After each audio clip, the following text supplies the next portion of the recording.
O choro da criança ecoava pela mansão como um aviso sombrio, mas ninguém parecia ouvir. Ninguém, além dela.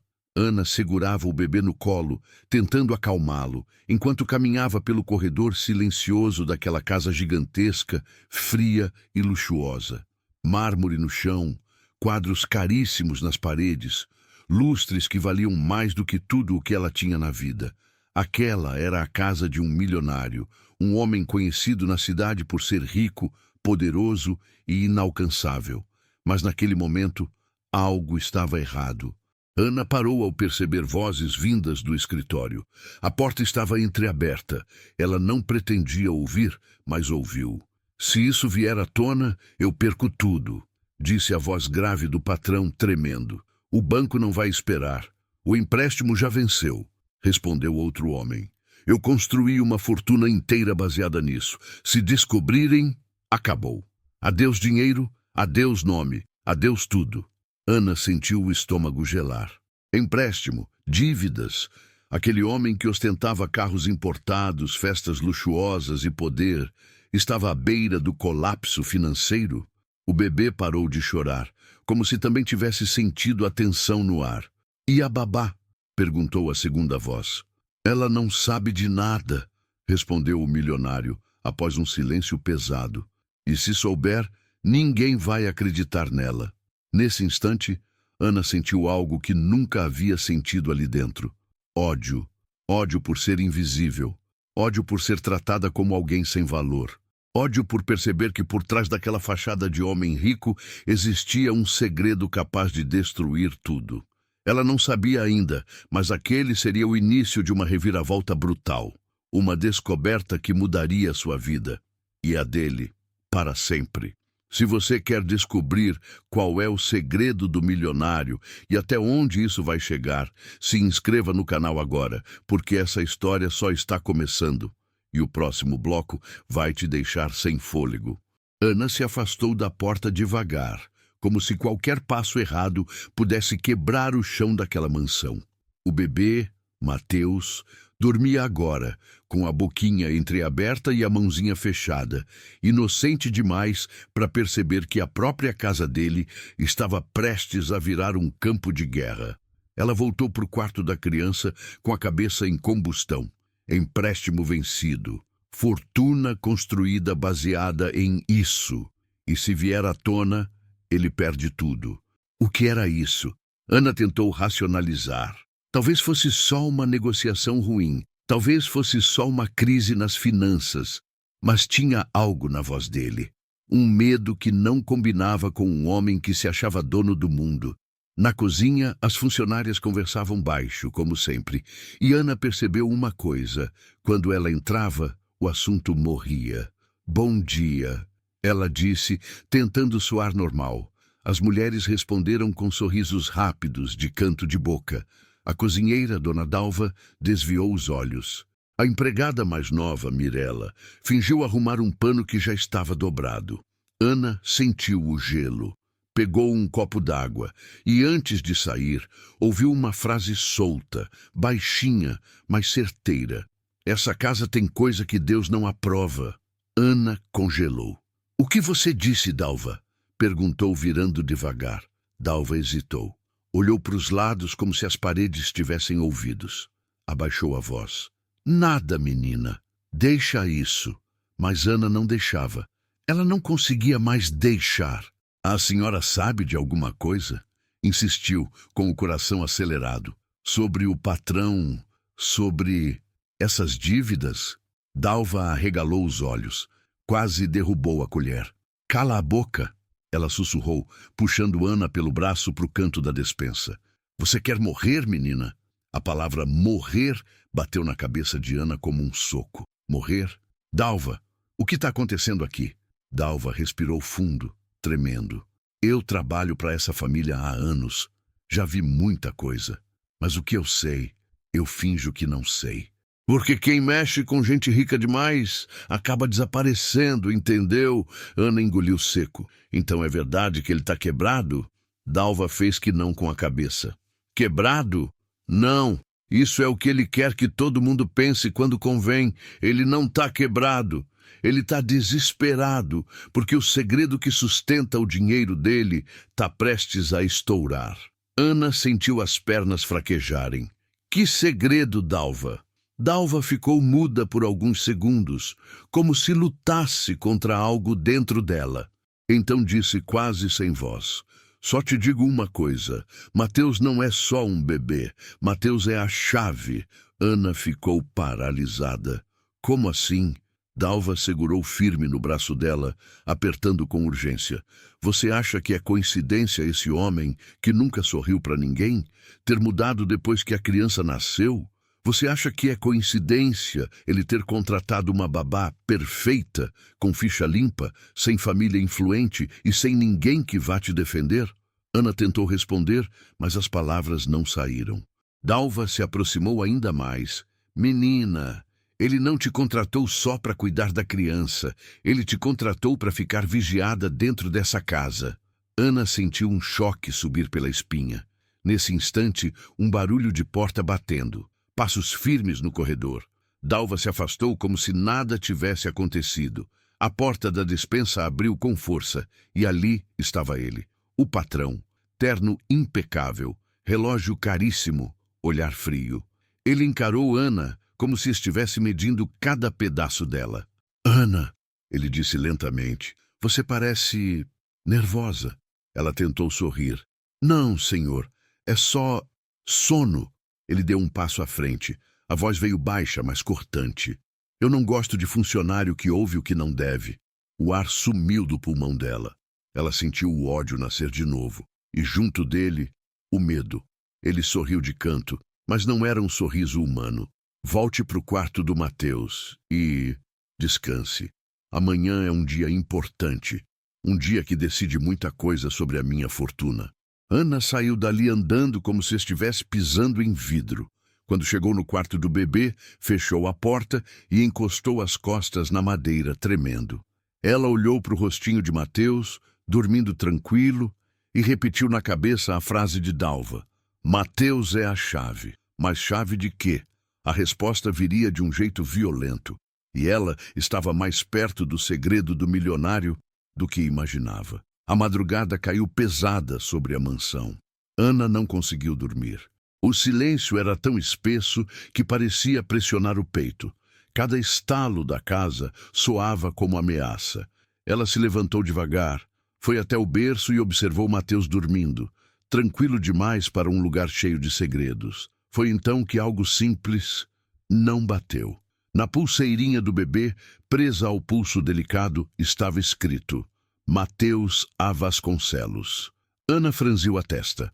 O sobrenome do patrão era outro. Ela já tinha visto documentos, contas de escola, contratos. Tudo naquela casa carregava o sobrenome Vasconcelos Neto. Mas ali faltava algo. O Neto e o A não combinava com o nome completo do patrão. O coração de Ana começou a bater mais rápido. Ela se lembrou do que Dalva disse. Mateus é a chave. Com cuidado, Ana abriu a gaveta do cômodo do bebê. Dentro havia uma pasta azul, meio escondida entre fraldas e papéis médicos. Ela hesitou. Eu não devia, mas já era tarde demais para fingir que nada estava acontecendo. Abriu a pasta. Certidão de nascimento. O nome da mãe, Helena Azevedo. O nome do pai, em branco. Ana sentiu o chão desaparecer. Isso não faz sentido, murmurou. Ela folheou mais papéis, relatórios médicos, um contrato de confidencialidade assinado pela mãe. Um valor absurdo, escrito em destaque, 5.000 reais, 5 milhões. Um pagamento único. Ana sentiu náusea. Aquilo não era adoção. Aquilo não era caridade. Era um acordo. A cabeça dela começou a ligar os pontos. O medo do patrão, o empréstimo vencido, o desespero com o banco, o bebê tratado como troféu e não como filho. Foi quando ouviu passos no corredor. Ana quase deixou os papéis caírem. Ela fechou a pasta rápido, mas não rápido o suficiente. A porta do quarto se abriu. Era ele. O patrão entrou devagar, como um predador que já sabia que a presa estava encurralada. Olhou para Ana, depois para a gaveta. Interessante, disse ele, calmo demais. Eu não lembrava de ter autorizado ninguém a mexer ali. Ana sentiu o sangue ferver. O senhor pode me explicar por que o nome do pai está em branco? Ela perguntou antes que o medo a vencesse. O silêncio que veio depois foi aterrador. Ele fechou a porta atrás de si. Você cruzou uma linha, Ana. Eu cuido do seu filho. Ela rebateu com a voz trêmula. Ou, ele nem é seu filho? O rosto dele se transformou. O homem rico, poderoso, seguro, sumiu. No lugar apareceu alguém tenso, ferido e perigoso. Esse bebê existe porque eu precisei dele, disse ele num tom frio. Minha empresa estava quebrando. Minhas finanças dependiam de um herdeiro com o sangue certo. Ana sentiu o estômago revirar. Sangue certo? Ele respirou fundo. Uma herança bilionária. Um truste familiar. Uma fortuna que só poderia ser liberada se eu tivesse um filho legítimo até determinada data. Ana entendeu tudo de uma vez. Então o senhor comprou uma criança. Ele avançou um passo. Eu salvei uma criança de uma mãe falida. Eu salvei a mim mesmo. Ana sentiu o ódio explodir. Salvou a si mesmo, com dinheiro sujo e mentiras. Ele sorriu, mas os olhos estavam mortos. Você é só uma babá. Ninguém vai acreditar em você. Ele se aproximou do berço e passou a mão no rosto de Mateus. E se você abrir a boca, eu faço você desaparecer da mesma forma que fiz a mãe dele. O mundo de Ana parou. O que o senhor fez com a mãe? Ela sussurrou. Ele se virou lentamente. Você não quer saber. Ele saiu do quarto, deixando a porta aberta e uma ameaça no ar. Ana caiu sentada no chão, tremendo. Ela segurou a mãozinha de Mateus e chorou em silêncio. Naquele instante, uma certeza nasceu dentro dela. Ela não era mais só uma babá. Ela era a única pessoa capaz de destruir ou salvar aquela criança e derrubar a fortuna de um milionário construído sobre mentira. E ela teria que escolher. O dia amanheceu pesado, como se o sol tivesse dificuldade de entrar naquela casa. Ana passou a manhã inteira com o corpo presente e a mente em guerra. Cada canto da mansão parecia observá-la. As câmeras, os corredores longos, o silêncio ensurdecedor. Tudo agora tinha outro significado. Ela não era funcionária, era uma ameaça. Quando o patrão a chamou para o escritório, Ana já sabia. Nada de bom vinha depois de um convite desses. O ambiente cheirava a couro caro e poder antigo. Ele estava de pé, de costas para a janela, observando a cidade lá embaixo. Um império de prédios, empresas e dinheiro. Tudo aquilo sustentado por uma mentira. Sente-se, Ana, ele disse, sem virar o rosto. Ela obedeceu. Ele finalmente se virou, com um envelope pardo na mão. Colocou-o sobre a mesa, empurrando lentamente em direção a ela. Eu sou um homem prático. Gosto de resolver problemas com eficiência. Ana não tocou no envelope. O que é isso? Um acordo, respondeu ele. Uma oportunidade que você nunca teria fora daqui. Ele abriu o envelope. Dentro, um contrato e um extrato bancário. 300 mil reais. Ana sentiu o impacto. 300 mil reais. Ele continuou. Limpos. Transferência imediata. Em troca, você assina esse termo de confidencialidade, pede demissão hoje mesmo e desaparece da minha vida. Ana sentiu o coração disparar. Era mais dinheiro do que ela tinha visto em toda a vida. Aquilo mudava tudo. Aluguel, dívidas, a vida apertada, a mãe doente, tudo. Ele percebeu a hesitação e avançou. Você sabe o que é viver com medo de não ter o que comer. Eu também já soube. Não minta, ela cortou. O senhor nunca soube o que é isso. Ele respirou fundo. Eu sei o que é perder tudo. Eu fiz um empréstimo arriscado, apostei alto. Se esse segredo vazar, eu não perco só a empresa. Eu perco a minha fortuna inteira. Ana sentiu o peso da escolha esmagar o peito. E o Mateus? Ela perguntou. O que acontece com ele? O patrão deu de ombros. Ele cresce rico, com tudo do melhor, melhor do que teria com uma mãe quebrada. Ana levantou, a voz carregada de raiva. O Senhor destruiu a vida de uma mulher e comprou uma criança para salvar suas finanças. O rosto dele endureceu. Cuidado com o tom. Ou o quê? Vai me pagar para eu fingir que não vi nada? Ele se aproximou, baixo, ameaçador. Eu posso pagar para você viver bem. Ou posso pagar para você não viver. Silêncio. Ana sentiu o ódio virar algo mais forte. Coragem. Ela empurrou o envelope de volta. Eu não vou vender minha alma. Ele riu. Todo mundo tem um preço. Nem todo mundo é como o senhor. Ela respondeu. Ele caminhou até a porta e a abriu. Pense melhor. Eu te dou até amanhã.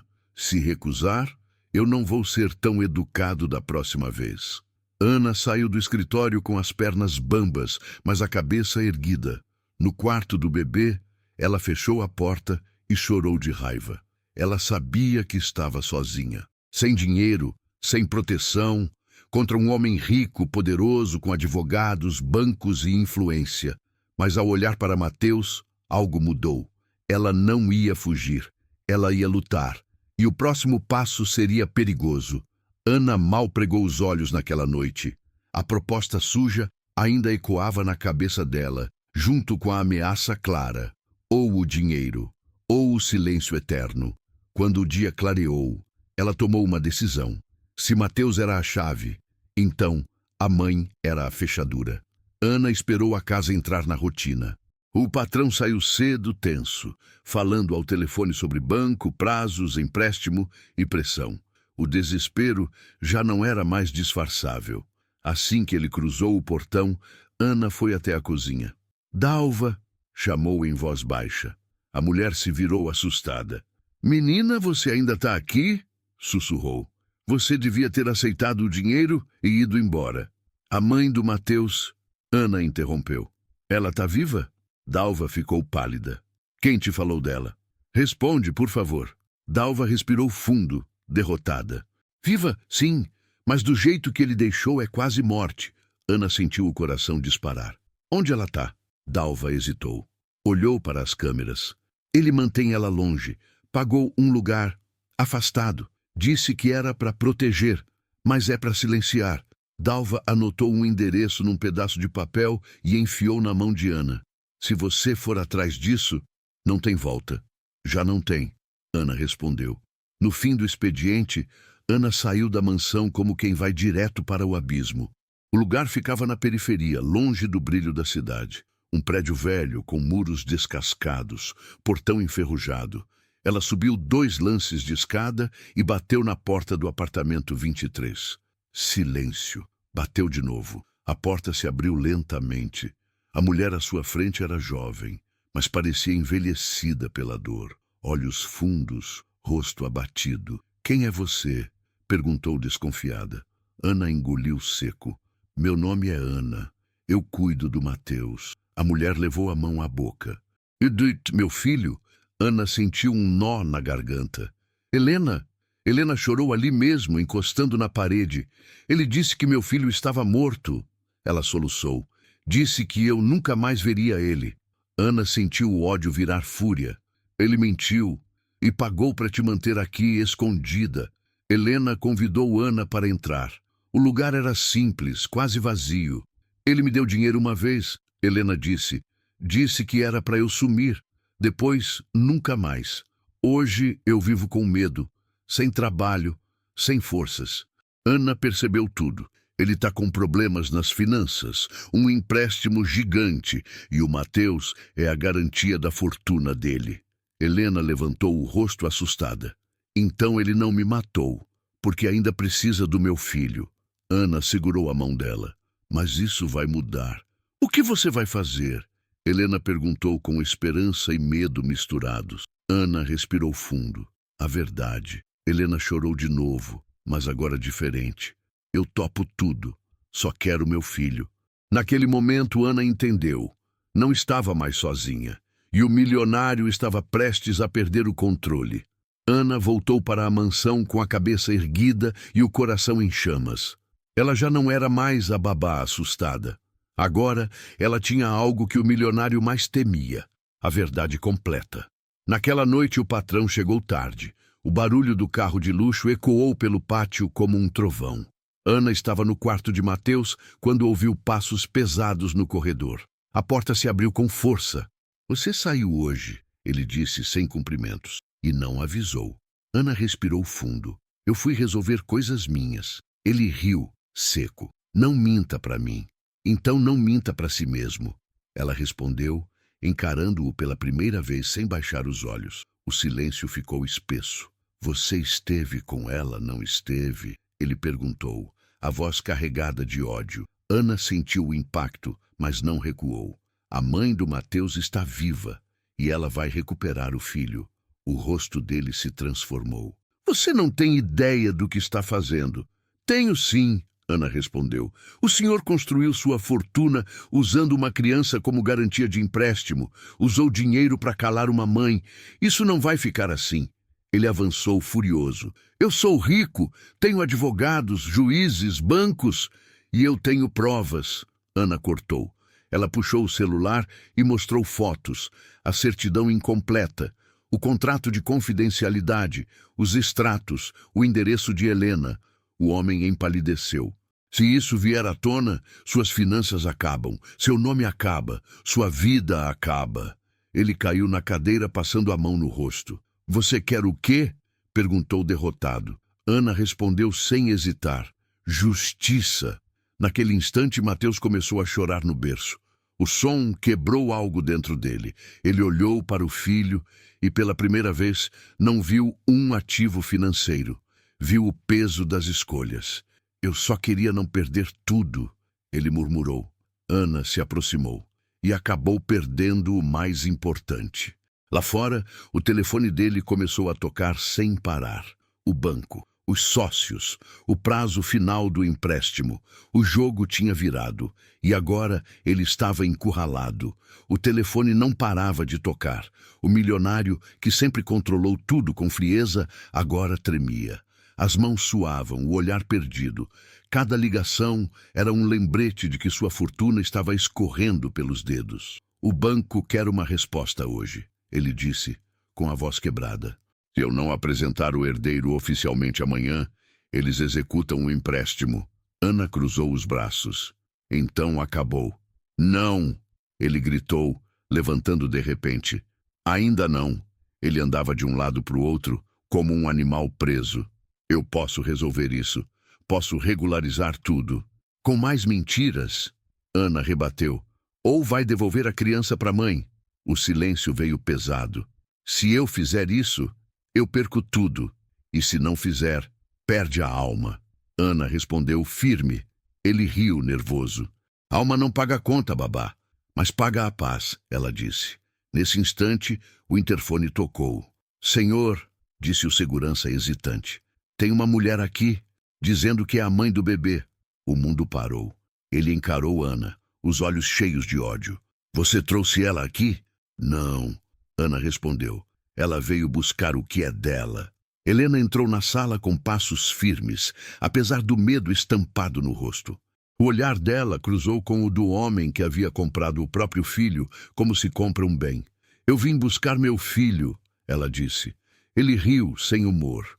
"Você não tem condições. Eu posso dar tudo. Dinheiro, conforto, futuro." Helena respondeu com a voz firme, mesmo chorando. "Você pode ser rico, pode ter uma fortuna, mas nunca vai ter o direito de roubar uma vida." Mateus chorava no colo de Ana, como se sentisse o peso daquele momento. O milionário caiu de joelhos. "Se você levar ele, eu acabo." Helena se aproximou. "Você acabou quando escolheu o dinheiro acima do amor." As sirenes começaram a soar ao longe. Alguém havia denunciado. As finanças dele já estavam sob investigação. Ele olhou para Ana, derrotado. "Você venceu." Ana respondeu. "Calma. Não. Quem venceu foi a verdade." As sirenes ficaram mais próximas. O som cortava o ar da mansão como uma sentença. O milionário permaneceu ajoelhado, encarando o chão de mármore que ele acreditava ser inabalável. Pela primeira vez, aquele império de luxo parecia frágil. "Você não pode fazer isso comigo", ele murmurou, quase implorando. "Eu construí tudo isso do zero." Ana respondeu sem levantar a voz. Não, o senhor construiu tudo isso em cima de mentira, medo e dinheiro. Helena abraçou Mateus com força. O bebê se acalmou no colo da mãe, como se reconhecesse onde realmente pertencia. Eu assinei aquele contrato porque estava desesperada, Helena disse, com lágrimas nos olhos. Eu não tinha mais nada, mas isso não te dava o direito de me roubar meu filho. O homem levantou devagar, o rosto deformado pela raiva. Eu te dei uma chance, ele gritou. Te dei dinheiro, teto, segurança. Helena respondeu firme. Você me deu silêncio e silêncio não é vida. A campainha tocou. Dessa vez, não havia mais como fugir. 2 agentes entraram, acompanhados de um advogado e um representante do banco. O clima ficou pesado.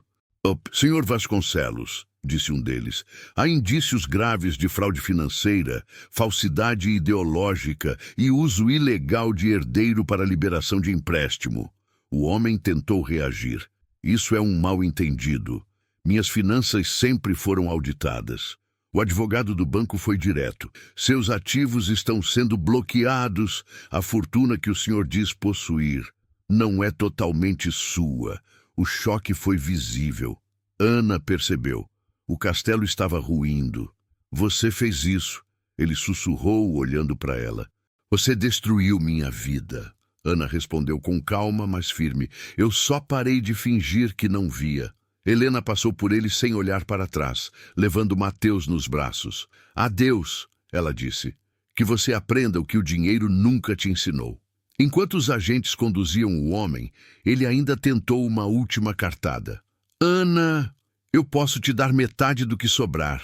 Ainda posso ser rico de novo. Ana o encarou pela última vez. Não, chega de vender a verdade. A porta se fechou. E com ela, a falsa sensação de poder. Mas a história ainda não tinha terminado. A mansão ficou vazia, sem gritos, sem ordens, sem o peso do medo. Ana caminhava pelos corredores agora silenciosos, sentindo algo estranho, alívio e tristeza. Tudo ali era grande demais para quem tinha vivido tão pequeno por tanto tempo. Helena estava sentada no sofá, embalando Mateus com cuidado. O bebê dormia tranquilo, como se finalmente estivesse seguro. Eu não sei como te agradecer, Helena disse com a voz embargada. Você podia ter aceitado o dinheiro, podia ter ido embora rica. Ana sorriu de leve. Riqueza não é sempre sobre ser rico de conta bancária. Helena respirou fundo. O banco bloqueou tudo. Quase tudo, Ana respondeu. Mas ele ainda tem advogados. Isso vai demorar. Helena ficou tensa. E se ele tentar tirar meu filho de mim? Ana segurou a mão dela. Ele perdeu o poder quando perdeu o controle das finanças. Sem a fortuna, ele é só mais um homem que fez escolhas erradas. Helena olhou ao redor. E você? O que vai fazer agora? Ana hesitou. Pela primeira vez, o futuro era uma folha em branco. Eu não sei, mas sei que não vou mais viver com medo. Do lado de fora, repórteres se acumulavam. O caso já tinha vazado. Empresário rico envolvido em fraude milionária e compra ilegal de criança. O mundo que antes ignorava Ana, agora queria ouvi-la. Eles vão te procurar, Helena alertou. Que procurem, Ana respondeu. A verdade não precisa se esconder. Ana ajudou Helena a arrumar poucas coisas. Elas sairiam dali naquela noite. Antes de sair, Ana olhou uma última vez para a mansão. Engraçado, ela disse. Tudo isso aqui parecia eterno, Helena respondeu. Nada construído só com dinheiro dura. Elas fecharam o portão juntas, mas a maior reviravolta ainda estava por vir. 2 meses se passaram. O nome do antigo milionário agora estampava jornais, programas de TV e debates públicos. O homem, que se dizia rico e poderoso, estava em prisão domiciliar, respondendo por fraudes, manipulação de finanças e uso ilegal de um herdeiro para garantir empréstimo bancário. Mas o golpe final ainda não tinha sido revelado. Ana estava sentada numa sala simples de advocacia ao lado de Helena. Mateus brincava no tapete, sorrindo, alheio a tudo. O advogado pigarreou. Existe um detalhe que veio à tona durante a auditoria do patrimônio. Ana e Helena se entreolharam. Que detalhe? Helena perguntou. A fortuna que o Sr. Vasconcelos tentou proteger não era dele por completo. Grande parte vinha de um fundo familiar administrado por um conselho independente. Ana franziu a testa. E o que isso muda? O advogado respirou fundo. Esse fundo previa uma cláusula social. Em caso de fraude, exploração humana ou crime contra incapaz, os recursos são automaticamente redirecionados. Helena arregalou os olhos. Redirecionados para quem? O advogado sorriu de leve. Para a vítima direta do crime. Silêncio absoluto. O Mateus, Ana sussurrou. Exatamente, confirmou o advogado. Uma parte significativa da herança foi destinada legalmente ao menino. Helena começou a chorar. Mas isso não me faz ficar dependente dele de novo? Não, explicou o advogado. O dinheiro vem do fundo, não do pai. E o controle será seu. Educação, saúde, segurança, tudo legalizado. Ana sentiu algo quente no peito. Ele tentou usar o filho como chave para manter a fortuna e acabou garantindo o futuro dele longe do pai, completou o advogado. Helena respirou fundo. Eu não quero luxo, só quero criar meu filho em paz. O advogado assentiu. E será possível. Mateus engatinhou até Ana e segurou o dedo dela, sorrindo. Naquele momento, Ana entendeu. A justiça tinha vindo de um jeito inesperado, mas ainda faltava um último capítulo. O pedido chegou numa tarde silenciosa. Ana estava ajudando Helena a organizar a nova casa, simples, iluminada, longe de tudo que lembrasse medo, quando o telefone tocou. Número desconhecido. Alô? Ana atendeu. É sobre o Sr. Vasconcelos, disse a voz do advogado. Ele pediu para falar com você. Apenas com você. Ana sentiu um arrepio. O passado batia à porta. Eu não devo nada a ele, respondeu. Eu sei, mas talvez isso ajude a encerrar tudo. Horas depois, Ana estava sentada numa sala fria do fórum. O antigo milionário entrou escoltado. Não havia mais terno caro, nem relógio, nem postura de homem rico. Só um sujeito abatido, envelhecido pela própria ambição. Ele se sentou à frente dela. Você venceu, disse, sem levantar os olhos. Minhas finanças acabaram. Minha fortuna virou pó. Até o banco que me bajulava agora me trata como lixo. Ana permaneceu em silêncio. Eu achei que dinheiro resolvia tudo, ele continuou. Fiz empréstimos, menti, usei uma criança e perdi até o respeito por mim mesmo. Ele finalmente a encarou.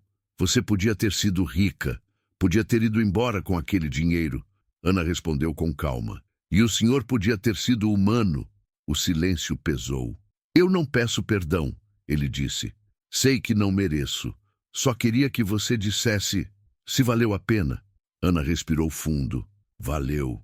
Porque uma criança vai crescer sabendo que não foi comprada. Os olhos dele se encheram de lágrimas. Os agentes se aproximaram. Antes de sair, ele disse, cuide bem dele. Ana respondeu firme. Isso era sua obrigação. Ele foi levado embora. E naquele instante, Ana sentiu algo se soltar dentro dela. O último elo com o passado tinha sido quebrado. O sol entrava pela janela da pequena casa, iluminando o chão simples e quente. Nada de mármore, nada de luxo. Mas ali havia algo que nunca existiu na mansão. Paz. Mateus dava seus primeiros passos no quintal, rindo alto, enquanto Helena o observava com os olhos cheios de vida. Ana estava sentada perto, sorrindo, com o coração leve. A fortuna que um dia quase destruiu aquela criança, agora garantia apenas o essencial. Estudo, saúde e segurança, sem ostentação, sem correntes invisíveis, sem medo. O antigo milionário havia perdido tudo o que construiu com mentira. Mas Mateus havia ganhado tudo o que realmente importava. Helena se aproximou de Ana. Se não fosse você, eu teria perdido meu filho para sempre. Ana respondeu emocionada. Eu só fiz o que precisava ser feito. Nem todo mundo nasce rico, mas todo mundo nasce com consciência. Meses depois, Ana começou a trabalhar numa ONG que ajudava mães vulneráveis exploradas por pessoas poderosas. Sua história inspirou outras mulheres a não venderem sua verdade por dinheiro fácil. O mundo continuou girando. E ficou a lição. O dinheiro pode comprar silêncio, mas nunca compra dignidade. Finanças mal construídas desmoronam. Quem constrói fortuna usando pessoas, termina sozinho. Mateus cresceria sabendo que foi escolhido pelo amor e não por um empréstimo bancário. Se esse final te emocionou, se inscreva no canal agora, porque aqui você encontra histórias que mostram que o verdadeiro valor da vida não está em ser rico, mas em ser justo.